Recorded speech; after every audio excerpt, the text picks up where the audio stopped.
Greetings, greetings, greetings, royal family. I'm back. Happy Monday. Welcome back to the channel. Thanks for clicking on the video. Hopefully everybody is having a great Monday so far. If not, I can't wait until you do. All right, royal family. It's the morning show, okay? We're back on schedule for now. I'm trying my best to be consistent. It is September 14th. The year is 2020, and it is a Monday. So got some cute topics lined up for you guys today. Did everybody watch the Patti LaBelle and Gladys Knight versus? What did you think? Did you enjoy it? Who do you think won? I don't think that there are any winners or losers with this one. This was legendary. So I'll definitely get into that. K. Michelle shared her opinion about Tamar Braxton's show. You know, Tamar Braxton's show debuted last week, Get Your Life on WeTV. Did you watch it? If not, check out my review. It's up on the channel. Thanks in advance. Who else do we have on the list? T.I. Expeditiously. Clifford Expeditiously Harris. He found himself in a little bit of trouble, a little bit of fraud. He's not going to jail, but he does have to pay a fine. Bring It On. Remember the show, the movie Bring It On with Gabrielle Union? They might be bringing that back. Why? And we got a whole host of other topics to talk about. So if you are in here, welcome. Thank you for joining. Make sure you pay your admission fee. Hit the like button. You want to pay a little bit extra? Share the video on your social media platforms. All of you who have been sharing the content, thank you, thank you, thank you. Welcome all new subscribers, all returning royal family members. All right, let's get this show on the road. And don't forget to drop your comments throughout the broadcast. If you're watching the replay, same rules apply. All right, so you guys know I like a little bit of shenanigans. So before we get to the main event, Patti LaBelle and K. Michelle and all that juicy stuff, let's start off with KFC Karen. Did you guys hear about this? So a woman who was maskless decides to go into a KFC, stand on the counter and berate the employees, cussing at the employees, demanding food. So KFC Karen, she demanded mashed potatoes and chicken while she was standing up on the counter, and they refused to serve her. Why? Because she was not wearing a mask. She called people out of their names. She called one of the employees a B. She accused one of the employees who was behind the counter wearing a KFC uniform. She accused this individual of not working there. The man had on a headset because he was tending to the customers in the drive-thru. So this woman caused a ruckus. They did not call authorities. Interesting. So this was shared on TikTok. So it got over 100,000 views. This was over the weekend. So KFC Karen made a complete and total fool of herself, okay? And they refused to serve her, like I said, because she did not wear a mask. So she got closer and closer, real confrontational with the KFC workers. She told one of them that she would cause them bodily harm, call them a B.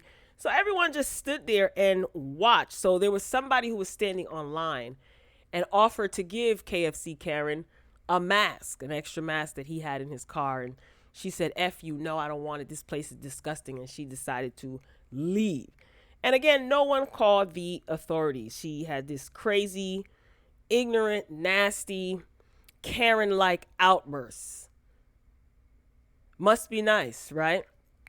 What was funny, though, were some of the comments that were online when this video was shared. They called her Dora because if you see on the far right, she had a little backpack as she walked out. Now, this is foolishness, and yes, it may be funny, but I thought this was interesting. Why weren't the authorities called? And you standing up on the counter, girl, she would have got some mashed potatoes and chicken, all right. Not in the manner in which she hoped, but yeah, some people thought, oh, maybe she has a mental illness, We should treat her kind. We shouldn't be insulting her. You're standing up on a counter, nasty. That's number one. You ain't got no mask on, nasty. And you screaming at people, calling people out of their name, causing all this ruckus in a KFC when everybody else just trying to get their chicken.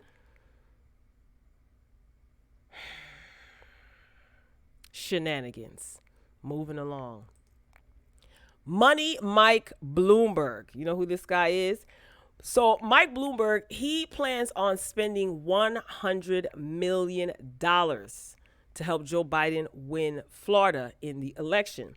So billionaire Mike Bloomberg, he plans to spend $100 million to help Joe Biden win Florida in November's election. This is according to the Washington Post. So if you guys follow politics, you know that Florida is like, there's always some issues in Florida come election time. So that would bring Biden close basically to winning the election if he basically gets Florida. So Mike Bloomberg is an interesting guy, right? He was the mayor of New York, right? The former mayor of New York. Governor? No, mayor, right? Governor. Correct me in the comments. One or the other. This guy is interesting because he was running for president. Remember when they had like all these candidates for the president? It looked like an NBA draft. So he was running for president at one point under the Democratic Party, and he got torn to shreds by Elizabeth Warren, who I liked. I knew it was going to be a wrap for her. She was going to drop out. But anyway, when he was running for president, right, this man put $400 million into his campaign for president. So he just got money to toss around all willy-nilly. So now he dropped out. He was running for like a week and a half or something like that. But during the debates, Elizabeth Warren tore him a new one. And when I heard that he was going to be running, I'm like, Bloomberg? Pfft, please, if you're from New York, then you know what Bloomberg gives and what he stands for. Anyway, so this should be interesting that he's planning on dumping $100 million, which is like pocket money to him, into Biden's campaign to help him win Florida. Now, how are you going to help him win? Child, the politics of it all. All right, that's enough of that. Moving along. Speaking of tricks and stuff, this is Quavo. You guys know who Quavo is, right? Quavo says he wants his people, his fans, to stop messing with Hennessy. He says, stop drinking Hennessy.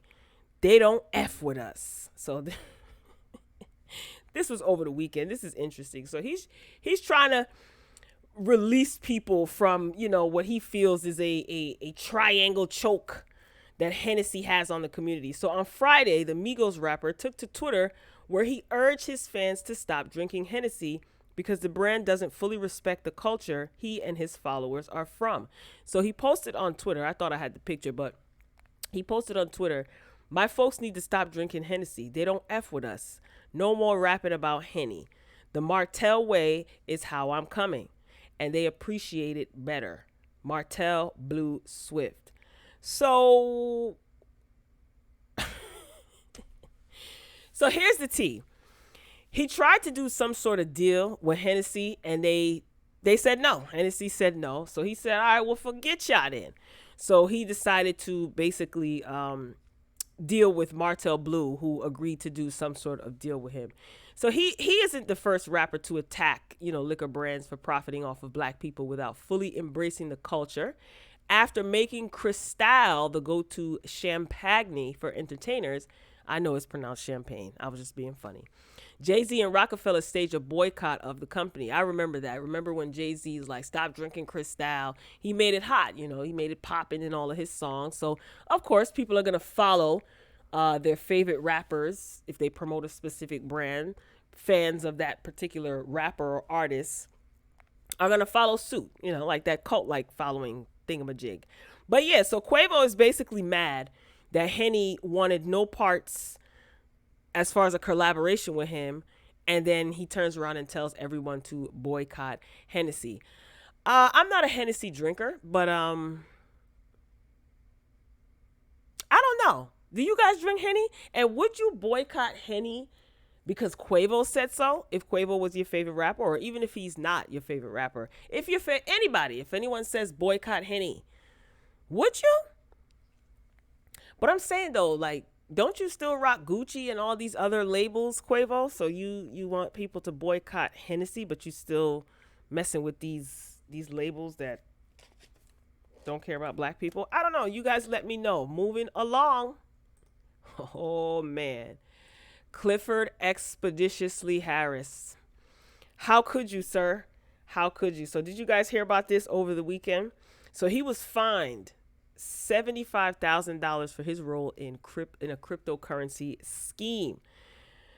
So a Friday press conference released by the U.S. Securities and Exchange Commission, or SEC for short, stated that the Grammy-winning rapper T.I. has a Grammy? What T.I. got a Grammy for?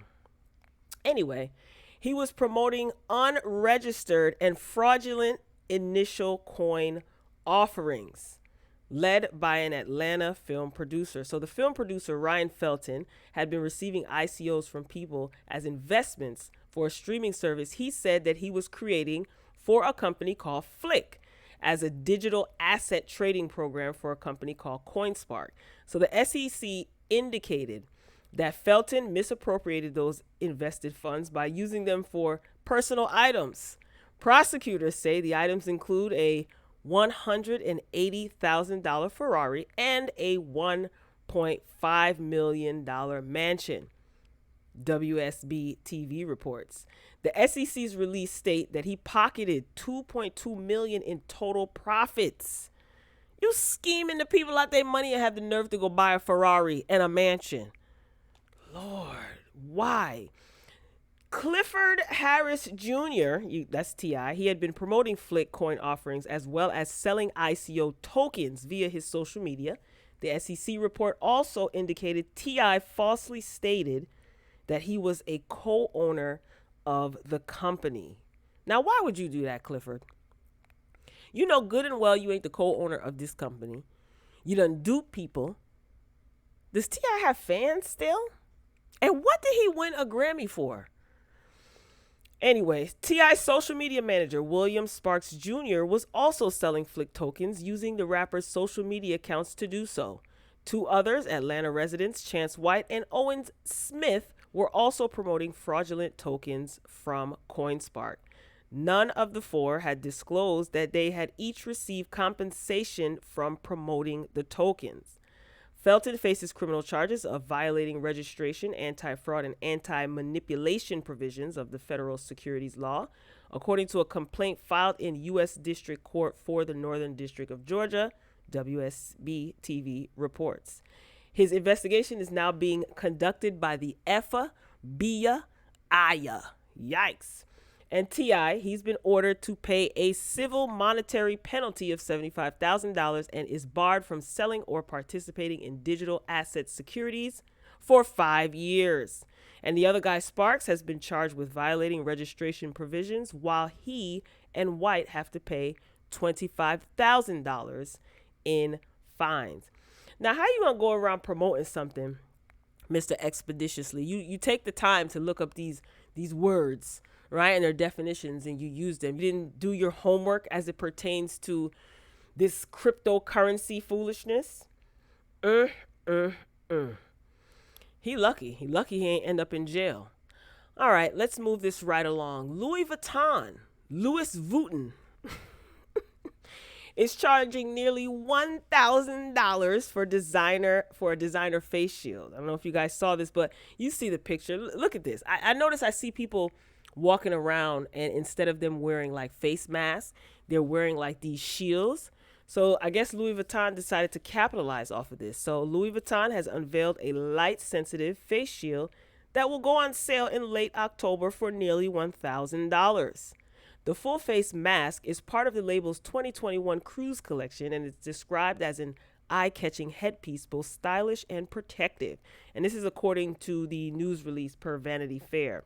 So the Louis Vuitton shield is photochromatic, allowing it to transform from clear to dark when in direct sunlight. The shield can also be flipped up and turned into a hat, USA Today reports. That's all it does? Now, Louis Vuitton has denied that pricing is listed at $961, noting that no price has been announced yet, according to Business Insider. Now, the face shield features a monogram trim, gold studs, and an elastic head strap engraved with the brand's signature logo. While stylish, the Louis Vuitton full face shield is not an effective source of protection against the Rona.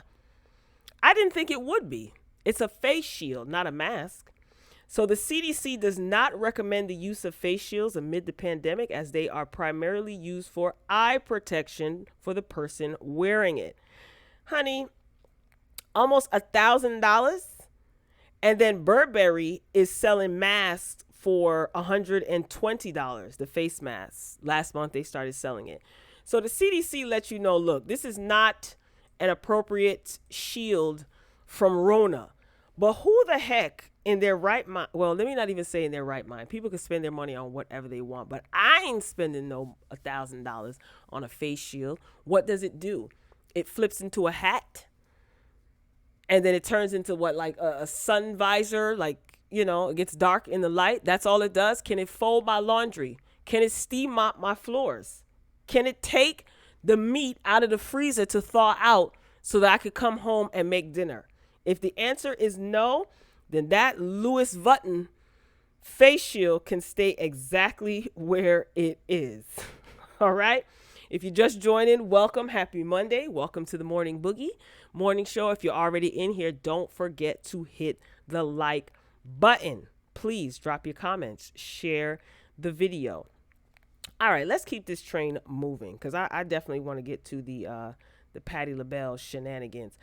Okay, so you guys remember Bring It On, right? Remember the movie Bring It On? The cheerleading movie, the Compton Clovers, remember? Cute movie, right? So for whatever reason, they are deciding to bring it back and create a sequel. So Gabrielle Union, she was talking to James Corden, the Late Late Show.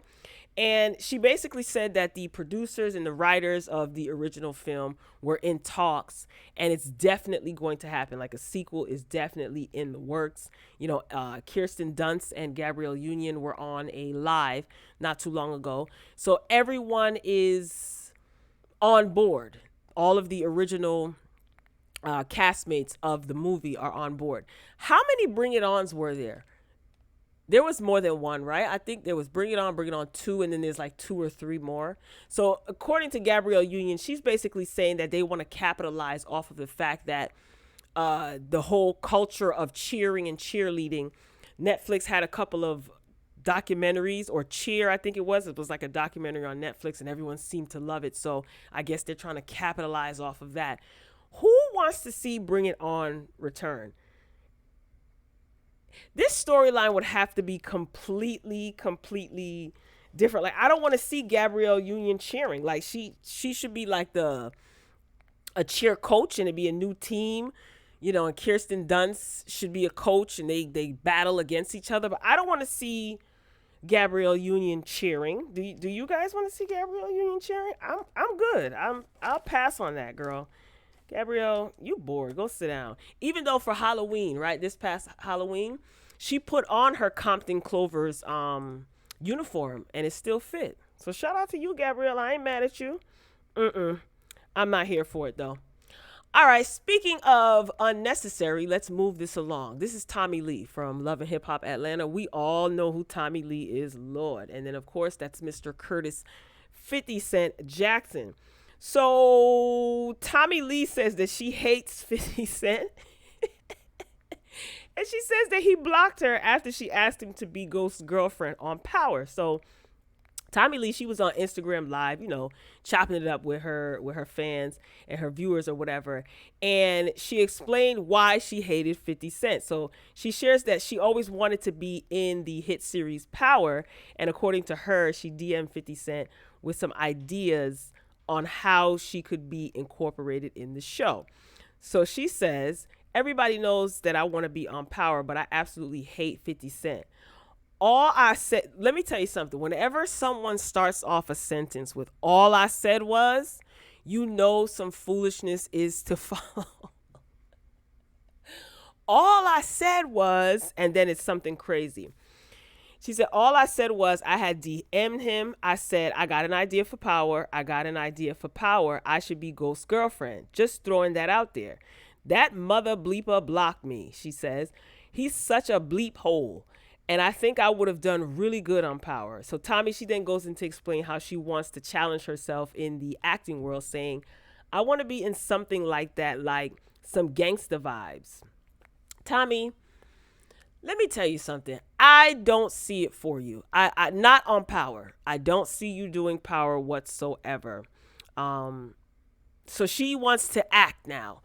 So according to Tommy, she was saying that, playing a gangster role is easy for her and that's not a big deal, but she wants to challenge herself and she wants to play she wants to play something different, to show her range, I guess, for lack, in a nutshell, that's what she was saying. Not in those words, but did you guys see her live? But 50 I forgot where I saw it, but I think he did reply in the comments of some post. I don't know if it was really him.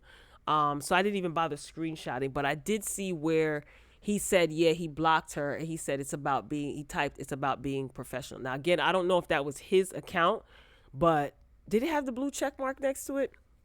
I don't know. But please, 50, you talking about professionalism. Now, here's the thing, Tommy. Why didn't you reach out to Courtney Kemp? I'm never going to stop saying this. Courtney Kemp is the creator of Power. Courtney Kemp. She's the showrunner, creator, director, writer, executive producer, showrunner, creator, writer, everything. It's Courtney Kemp's show. And it's no shade to 50 because his input, him and Courtney Kemp, they get along very well. And 50 Cent and Courtney Kemp along with some of the other writers, are doing a great job putting this thing together and marketing this thing. But I don't know why I get so offended when people say 50 Cent show. It's Courtney Kemp's show. And then not to mention, Tommy, no shade, sis, but you do not have the best reputation when it comes, like, your public persona is a hot mess. You were just in hot water for being hands-on with your kid in the school. And then not to mention your drama with your mama on Love and Hip Hop. Yeah, I just don't see, not for Power. However, she is supposed to be in True to the Game 3, which is dropping in 2021. So good for her. Good for you, Tommy. I really hope you get yourself together. And she's going to be in this movie with Prison Bae. Jeremy Meeks, the guy that was in prison and everybody thought he was so handsome and good looking and he was fine. And they claimed they dubbed him Prison Bae. But they didn't care about the fact that he was in jail. Yeah, okay. All right, moving along, y'all. Okay, so you guys know everything that is going on with Tamar Braxton and her now ex-fiance, David Adefeso. So last week, Tamar's show, Get Your Life, make sure you check out my review, episode 1 premiered last week Thursday. So some people were asking K. Michelle, who was on a live recently, what she thought. They asked her. And, I was a little nervous. I was very nervous to hear her response. Take a listen and tell me what you think. Like to hear it? Here you go. Let me tell y'all something. So I watched Tamar's show that Mona produced. And I would like to be so ignorant and angry about it. But watching her story, it literally, I sat on that couch and I cried because I could relate. Pisces are a little bit different, I can't even be angry, be mad, try to fight with nobody, doing some stupid shit. I can only relate. You know what I'm saying? I can only relate. Because just how she felt, just how I felt. Do I miss my blue? Let me tell y'all something. There you go. And this is courtesy of the Jasmine brand on their Instagram page. So K. Michelle kept it cute. Now here, in true K. Michelle fashion, she said she wants to be so ignorant and so nasty. Why would you admit that?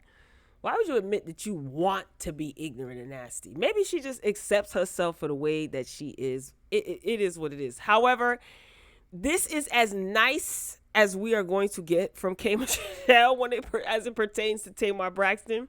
And like I said, I was nervous at first. I was like, Lord, just leave it alone, Kay. Just leave it alone. Well, she was actually nice. She was actually nice about it because you guys know that K. Michelle and Tamar Braxton have a history. In my opinion, Tamar started it, but whatever, everybody has their own opinion. I think that Tamar started it. Tamar talked about a situation that K. Michelle endured that Tamar Braxton had no business talking about. And she pretty much tried to call K. Michelle a liar, or called K. Michelle a liar, and then was proven wrong. And then started crying when K. Michelle basically came at her and started, roasting her and talking about her looks, and everyone started talking about Tamar's looks and yada yada. This is when Tamar was back when Tamar was on The Real. Anyway, K. Michelle was very nice. So she said that she can relate to Tamar, and she watched the show and she wanted to cry, or she was crying because she can relate. What do you guys think about K. Michelle's response? Put it in the comments. All right, ladies and gentlemen. So I had the pleasure. First of all, I was excited about the verses, Patti LaBelle versus Gladys Knight. These two queens showed up and they did a great job. Okay. A couple of things. I'm going to talk about the dislikes before I go into talking about what I liked and then what I absolutely loved. Okay. First of all, I shame on y'all. Why weren't there 1 million people on Instagram anyway? Why weren't there 1 million people watching this live? Okay? I was very disappointed. I thought that the attendance was going to be much higher than it was. And I just kept thinking about that, or pointing that out to myself the entire night. Because I watched it from beginning to end. I watched it even when there was an interruption in the live, because I think they were on for an hour, and then after an hour, Instagram Live, it cuts off and then you have to restart it. Did that happen with Brandy and Monica? I don't recall. I don't recall Brandy and Monica ever going off and having to go back into the live. I don't know. I know that happened with Swiss Beats.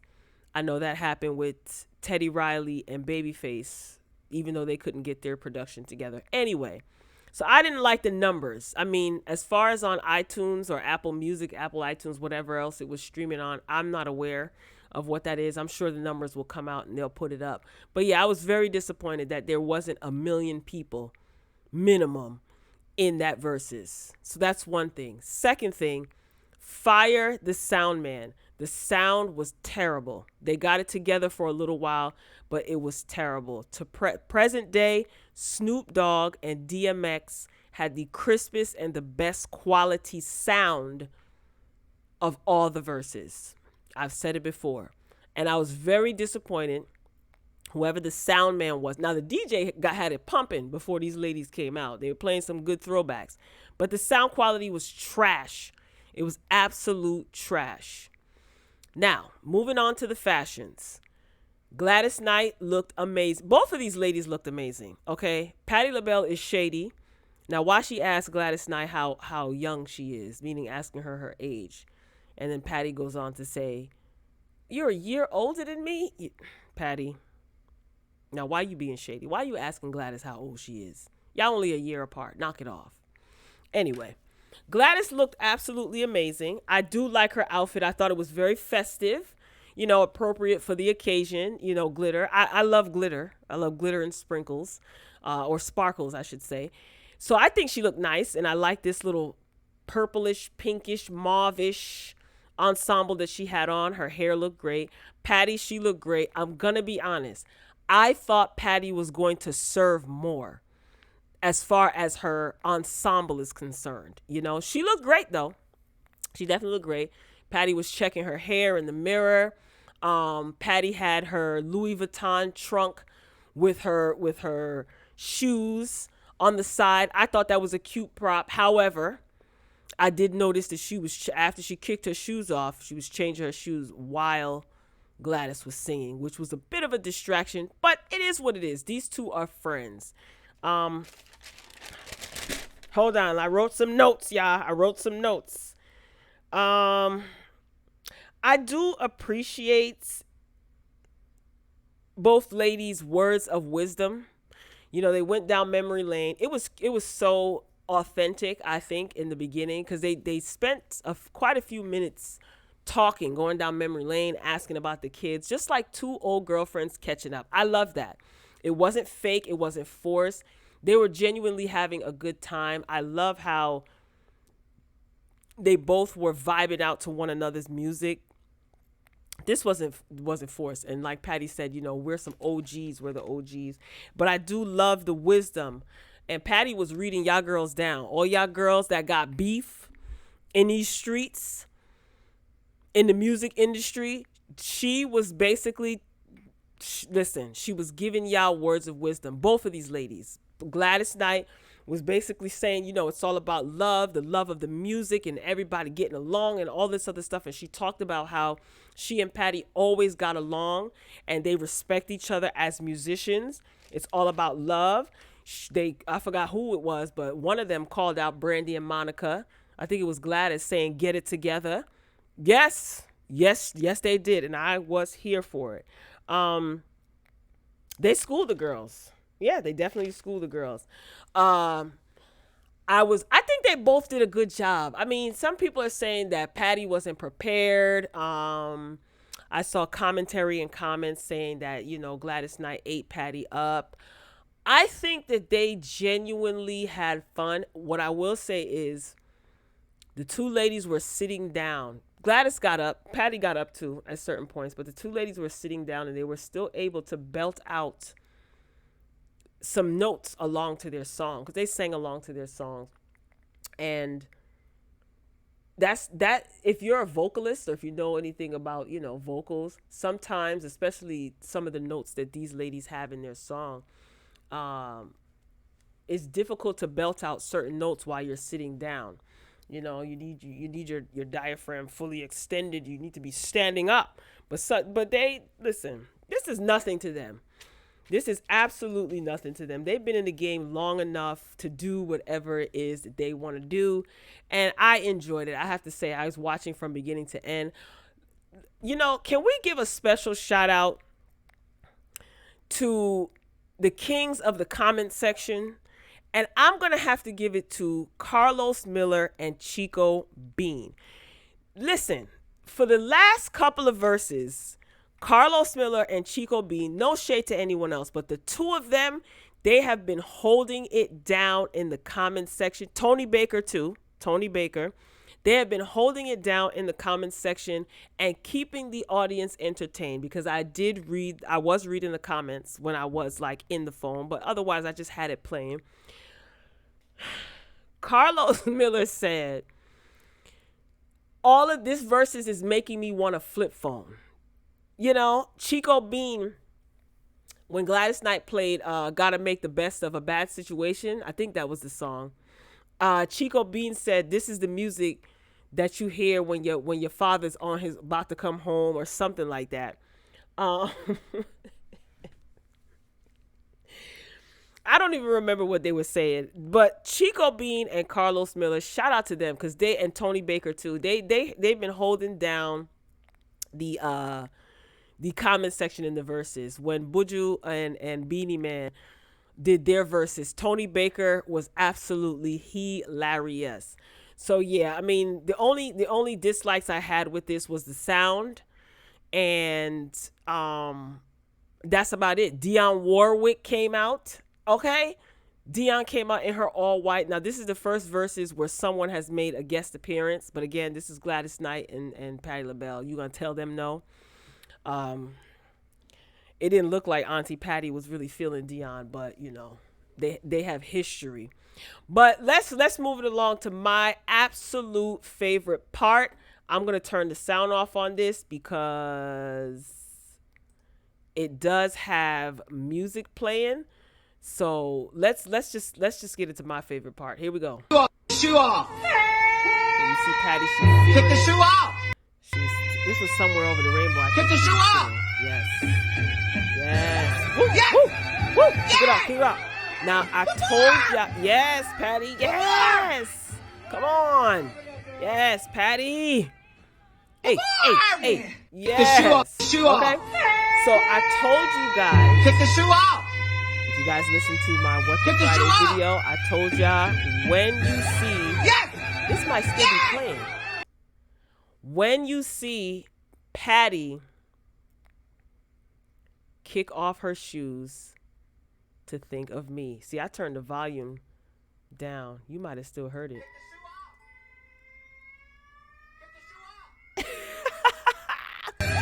Yes. Yes.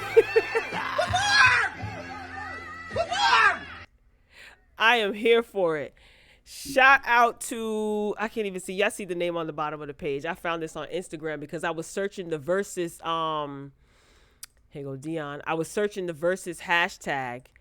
And yeah, you might have still heard it anyway. Look at Dion Warwick. You better go on, Dion.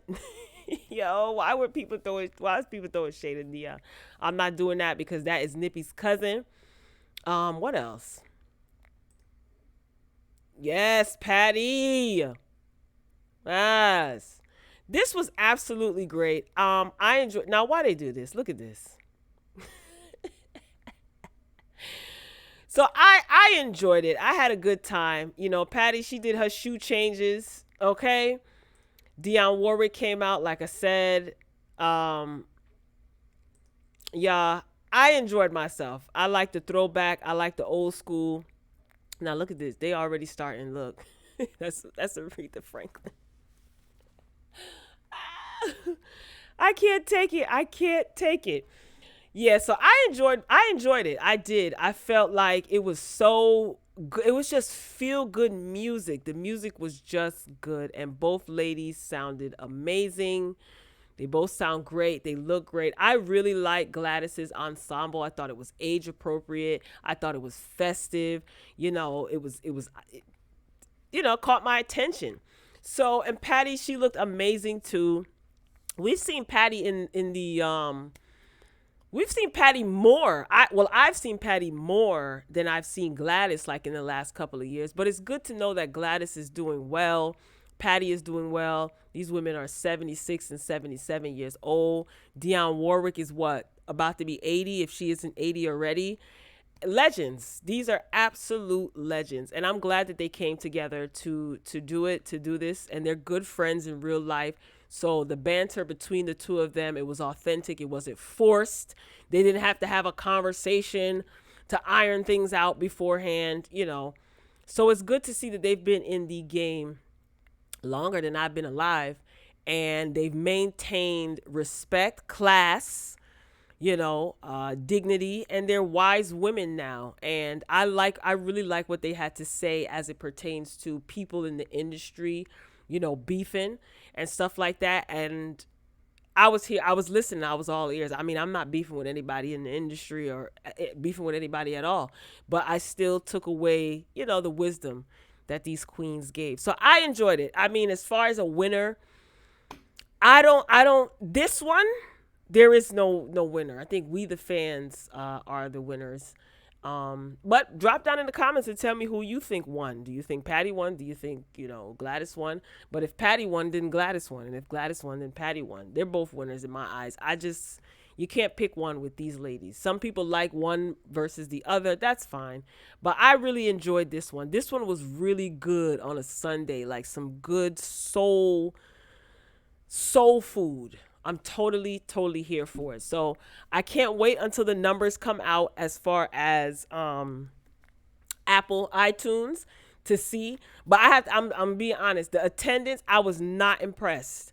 I thought everybody was going to be tuning in. But then again, who was it? One of my homegirls made a good point and said that, like, how many people who are in Patti LaBelle's and Gladys Knight age group have Apple iTunes or Instagram? All that, like, most people older people are on Facebook. Like, that's as far as their social media goes, right? Like Facebook. And I said, yeah, that's true. But the good thing is there's a lot of these channels on YouTube recorded the verses. So that's good. So, if you want to put it on for your auntie, your granny, your grandpa, the more seasoned generation who didn't get an opportunity to do it or see it, listen to it, I mean, just search on YouTube and put it on for them. Let them enjoy some of this good old soul music, good old R&B, good old vocals. So I am glad that these two came together to do this. So when the numbers come out, I'm sure Swiss and Timberland will post it on Versus, and I definitely will have an update.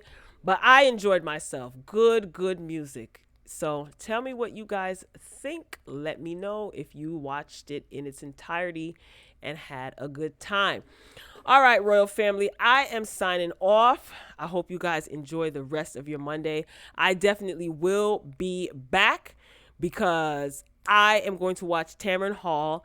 Andrew Gillum and his wife are going to be on Tamron Hall. This is the season 2 premiere of the Tamron Hall show. So I will be back with a review on that. And what else? What else did I want to review or talk about? Oh, probably Power Book 2. Did you guys see episode 2 of Power Book 2? I'm in. I was in since episode 1 of Power Book 2 Ghost. I'm in. So I'll probably come back with a episode 1 and 2 review. So make sure your notifications are on. If you haven't already, hit the subscribe button. Click the notification bell, select all so you don't miss out on any of my uploads. If you enjoyed the commentary today on the morning show, hit the thumbs up button, drop your comments, share the video. I definitely don't mind. So I'm signing off, but I'll be back soon. Until next time, folks. Peace.